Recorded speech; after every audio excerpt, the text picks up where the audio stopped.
அக்கரன் இந்த படம் நேற்று தான் ரிலீஸ் ஆச்சு. சஸ்பென்ஸ் கிரைம் த்ரில்லரா இந்த படத்தை நம்ம சரியான எதிர்பார்ப்பு இருந்துச்சு. எதனால் அப்படின்னு பார்த்தீங்கன்னா, முக்கியமான ஆக்டர் எம்எஸ் பாஸ்கர் சார் நடிச்சுக்கிறாரு.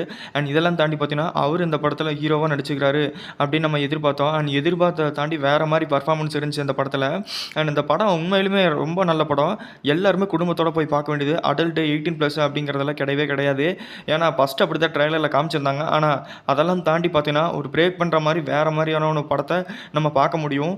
இதெல்லாம் ஒரு பக்கம் இருந்தாலும், இன்னொரு பக்கம் எம்எஸ் பாஸ்கரோட சார் நடிப்பு வேறு மாதிரி இருந்துச்சு. அதாவது ஃபஸ்ட் ஹாஃப் ஃபுல்லாக பார்த்தீங்கன்னா வேறு மாதிரி நடிச்சிருந்தாரு. அப்படியே செகண்ட் ஹாஃப் ஃபுல்லாக ட்ரான்ஸ்ஃபர்மேஷன், அதாவது ஆக்ஷன் ஹீரோவாக வேறு மாதிரி களமிறங்கியிருக்காரு அப்படின்னு தான் சொல்லணும். அண்ட் ஆக்ஷன் ஹீரோ அப்படின்னு சொல்லிட்டு இதுனா வரைக்கும் அவரை பார்த்தது கிடையாது. இந்த மாதிரி ஒரு லுக்குலையும் சரி, இந்த மாதிரி ஒரு நடிப்புலையும் சரி பார்த்ததும் கிடையாது. ஒரு டிஃப்ரெண்ட்டான ஒரு ஆக்டிங். அண்ட் இதெல்லாம் தாண்டி ஸ்க்ரீன் பிளே எல்லாம் வேறு மாதிரி இருந்துச்சுங்க. அண்ட் பரபரப்பாகவே இருந்துச்சு. யார் எப்படா அது மாட்டுவாங்களா இல்லையா அப்படிங்கிற அளவுக்கு இருந்துச்சு. அண்ட் கொள்ளையெல்லாம் பார்த்தீங்கன்னா கொடூரமாக இருந்துச்சு. கொடூரமாக கொள்கிறாரு.